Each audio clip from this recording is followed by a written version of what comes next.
a black woman goes to a church. She's turned away because she's black. They said, they really don't allow coloreds, okay? Let's put up her picture, full mask, and a picture of the church. There you go. A woman went to social media alleging a member of First Baptist of Forrest City in Arkansas had turned her and her family away because they were in fact black. Her name is Donna Mac. Donna Mac claimed that she was initially invited by someone to the church, but when she attempted to enter, she was stopped.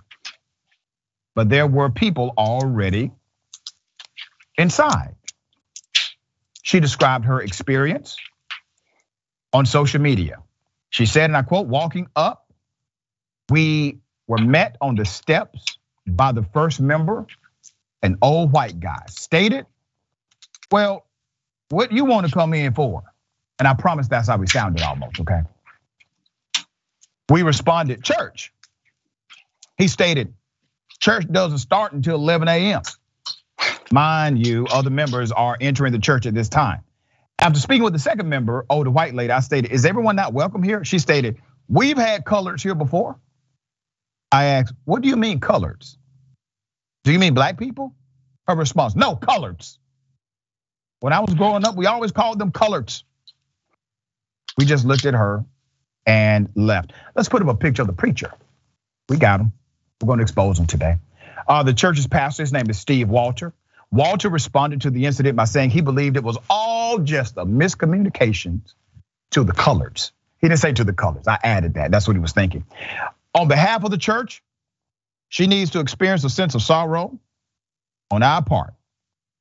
She needs to be told how sorry we are collectively.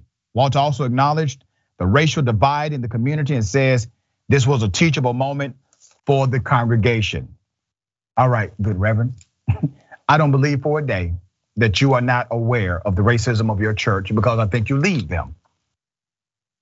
I think you lead them into racism on a regular basis. I do. I think you got exposed, you got embarrassed because your members did what they typically do inside on the outside and they got exposed. Now, all of a sudden, it's a miscommunication. Now, remember, the pastor did not denounce his member. The pastor did not say it was untrue. If it's true, pastor, why did you not denounce the member and say, we don't want those people, racist people in this church? They got to get the hell up out of here. Why didn't you say that, preacher? For context, the city was named after Nathan Bedford Forrest. Who is that? Yeah, KKK leader, Confederate general, KKK, Ku Klux Klan. The chance of a church having a racist member is not impossible. Per WREG, St. Francis County NAACP plans to meet with the church and the officials as well. And here's the thing. There can't be a discrimination lawsuit because really churches have the right to discriminate, even racially. All right, that's one of the freedoms that they have. It's unfortunate but real. I hate that her family and her experienced this level of racism. They were there because some people say, well, why were they trying to get into this church? They were there because they were invited. They were invited by a friend, or was it a friend? All right, Rick, thoughts on this extreme racism and church? So, as a Jewish person,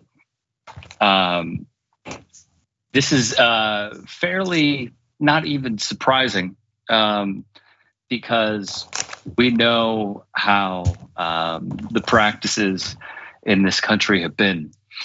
However, how I was led to believe religion should serve is to be inclusive, to be welcome, to be opening, to be open, to try and just make a bridge to those who may not look like you because you all serve the same higher purpose.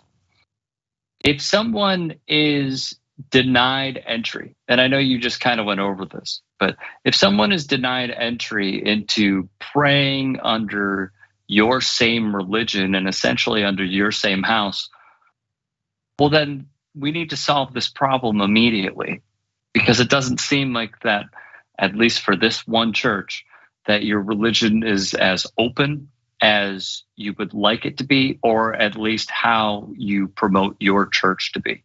Mm-hmm. So it's, excuse me, it's an allegation. It's a serious allegation. if it is true, and I have no reason to not believe that this happened, I'm glad that the spotlight is being shined upon them because they brought it on themselves. They did. And here's the other thing, historical context. When a church is called First Baptist, that means it is the First Baptist church typically of that city, okay?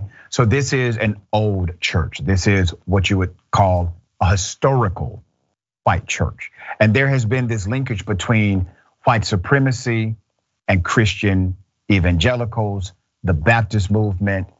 All of these things have significant connections. And I guarantee you, all of them vote for Trump. All of them are conservatives, right? But once again, they are the ones hijacking what the faith meant. Like you, Rick, my faith teaches me to be inclusive. My faith teaches me that God is love, which means love is God.